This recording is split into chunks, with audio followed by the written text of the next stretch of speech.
10 signs you're in a toxic relationship. So, how do we distinguish between the normal challenges of any relationship and a truly toxic one? Here are a few common signs to watch out for. You don't feel safe, and I don't mean physically, although that would apply too. I'm talking about a sense of emotional safety. Can you openly share your thoughts and feelings with this person? Does your voice matter? Or do you feel like you're always editing yourself, afraid of what they'd do or say if you were radically honest? A healthy relationship gives space for people to be imperfect and accountable at the same time. You can tell each other the good stuff and the shameful stuff and openly talk about who has hurt you. You can be fully seen and still be fully loved. Now let's be clear, in most cases, you wouldn't share your deepest hurts with your in-laws the way you might with a trusted friend. Safety has levels, depending on the relationship. It takes wisdom to discern the depth and differences of each relationship. You have bad, or non-existent, communication. Good communication is the heartbeat of every relationship, and it's easy to go off the rails without even meaning to. My wife and I have gone through seasons of toxicity because I was afraid to express my needs and desires. I would wish and assume, and when my expectations didn't become reality, I would judge her, experience massive disappointment, and become resentful. It wasn't until I opened up that we could actually connect. And make no mistake, being honest doesn't mean everything will magically be okay. It probably means things are going to be uncomfortable or painful. But burying your hurts and needs deep inside you only leads to resentment. Other examples of dysfunctional communication include gaslighting, manipulating words, being dishonest, and attaching judgment to their words without asking for clarification. You feel neglected and exploited. I live in the woods in Middle Tennessee. Imagine this with me. What if I left my plants to fend for themselves, never watering or weeding or fertilizing? Things wouldn't end well. Not to sound like a hippie, but people need nurturing just like my garden. If your partner doesn't honor and tend to your basic needs, not because you can't do it, but because they care about you, then you're not in a healthy relationship. Chances are, you're not only being ignored, you're also being exploited.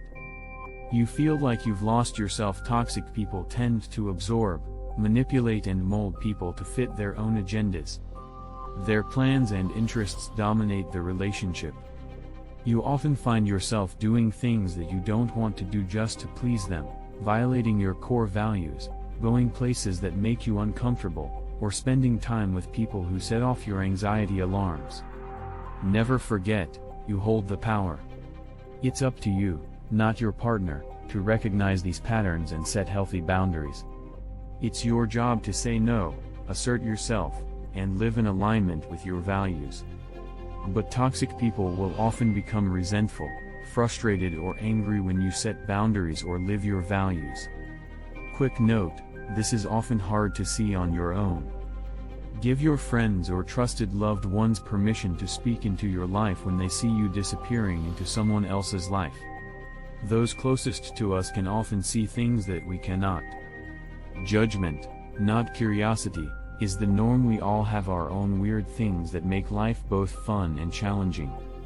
We say or do things that hurt other people or step on toes or accidentally walk into their personal landmines. We need people who care enough to call it out. Being challenged and held accountable are important parts of any worthwhile relationship. But a toxic person will approach you with condemnation, not compassion. They'll use your past mistakes as a weapon. You feel belittled and ashamed. Does this person make you feel less than? Do they belittle you? Make you feel stupid or ashamed? These are all signs of emotional immaturity, which makes for a toxic relationship. Emotionally immature people need to prop themselves up on a pile of your wrongs, failures and shortcomings. When they can't find something bad to point out, they tend to invent something or rub your nose in something from the past. You don't receive empathy. Empathy is like a pair of glasses that you put on to see the world through someone else's eyes. It's choosing not to lecture those who are crying on why they should be grateful or remind people who are doing well of all the suffering in the world. A toxic person is hyper-focused on their own needs and wants, blinding them to the realities of people around them. When you open up and share your heart with a toxic person, you're met with apathy instead of empathy, and redirection instead of celebration.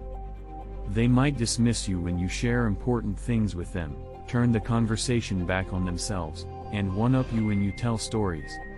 You're playing a dysfunctional role. We often replay the relational stories of our childhoods in our adult relationships. For better or worse, these stories are our roadmaps for life.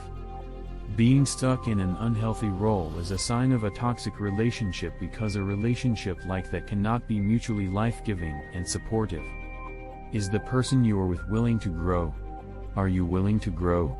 Because it's only when we start to question our automated roles that we begin to heal and change our generational legacies. You feel controlled or manipulated. A toxic person feels a compulsion to tip the power balance in their favor. They might check in on you all the time or constantly bug you about where you're going and what you're doing.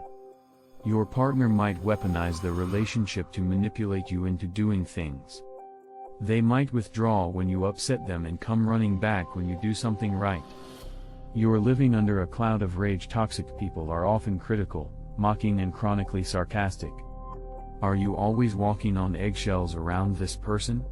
Are they always frustrated by something? Do they explode in episodes of rage? A chronically angry person is not emotionally well and cannot be a supportive partner. When you feel like you have to hide, you know it's toxic.